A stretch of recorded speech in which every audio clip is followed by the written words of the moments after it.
O Fundecitrus divulgou quais foram os números finais da safra da laranja 2024-2025 e sobre isso nós vamos conversar com o engenheiro agrônomo Antônio Luiz Zuclo. Ô Zuclo, esses números que o Fundecitrus divulgou, eles estão corretos? Sim, claro, perfeito, né? É uma estimativa que eles iniciam bem logo após a florada, né? E é um número que é corrigido ao longo do ano, portanto ele tem assim uma veracidade muito grande.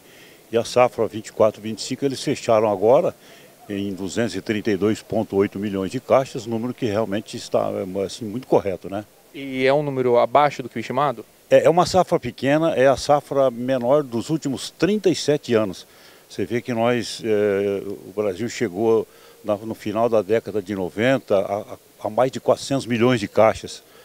E hoje a gente fechou com uma safra de 232,8, quer dizer, muito pequena, né, em função de uma resultante do clima, de doença, de pragas, dentre elas o mais terrível que é o greening, né? E qual que é o impacto dessa redução aqui para o nosso interior, para a nossa região? Felipe, a gente tem muito poucos sítios aqui, né? Ela está praticamente na mão das indústrias, né, de suco, o produtor tem muito pouca laranja, né? E o impacto é uma rentabilidade menor, né? Sem dúvida que, embora o câmbio esteja muito favorável, mas a produtividade e a produção sendo menor, a rentabilidade também acaba sendo menor, né? E o que mais pesou para esse desempenho abaixo do que o esperado, né? Clima, doenças, o greening? É um conjunto desses fatores, né? A condição todo o produto vindo da terra, ele que é de maneira extensiva, não climatizada, como é a HF, hortifruti e granjeiros é climatizado em estufa, então o clima prejudica menos. Mas no caso das culturas extensivas, que é em cana, citros, café, algodão, as grandes culturas, ela depende estritamente do clima, né? E o clima, quando não vai bem, a safra, evidentemente, que não vai bem. E não foi diferente no caso dos citros.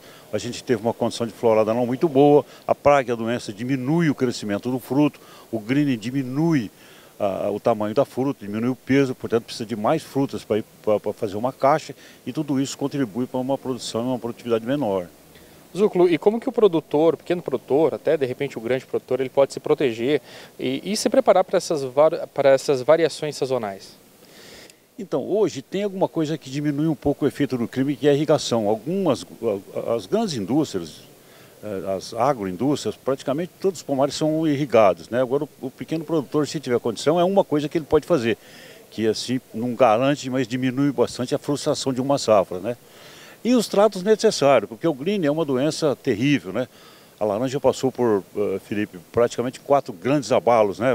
Desde os anos 40, com a tristeza era uma virose, depois com o cancro cítrico nos anos 70, depois nos anos 80 a CVC, depois a morte súbita em 90 e o greening que apareceu agora. E o tratamento fitossanitário para diminuição da incidência do greening, porque o greening é uma doença que quando instalada, ele provoca a morte econômica da planta. E ele vem avançando de maneira regressiva, mas ele vem avançando. O ano retrasado já estava com 38% dos talhões afetados, e o ano passado, do levantamento do Fundecitrus, estão com em torno de 38 atacados, está com 45% dos talhões infestados com o greening, né? E é o mal mais terrível da laranja que a gente tem hoje, tanto é que ela está mudando de lugar, né? A laranja já está indo para o centro-oeste, uma parte já foi para o sul do estado, e tem muito investimento no centro-oeste do Brasil com citros hoje, né? Com essa redução na produção da laranja, isso também pode afetar na estimativa agora que o Fundecitrus realizará para 2025? A estimativa depende desses fatores que a gente falou, principalmente climáticos, né? A florada que acontece agora em setembro, na primavera, sendo uma florada boa, e se tiver um desenvolvimento ao longo do ano, com chuvas constantes, né, bem distribuídas, e se cuidar bem de pragas e doenças, adubação e toda a nutrição, a safra deve ser um pouco maior, porque essa, como a gente falou, é a menor dos últimos 37 anos, é muito pequena. E o brasileiro já pode sentir isso no bolso? O preço do suco sobe, né? Porque o Brasil é o maior produtor mundial de suco, né? E toda vez que a estimativa é baixa, o preço sem dúvida que sobe, né? Mas o Brasil não consome muito suco, mas é fruta in natura, né? E quem exporta o suco, evidentemente, que faz mais dinheiro com o câmbio, né? E se o preço estiver alto ainda, né? Bom, então a expectativa para esse ano é boa.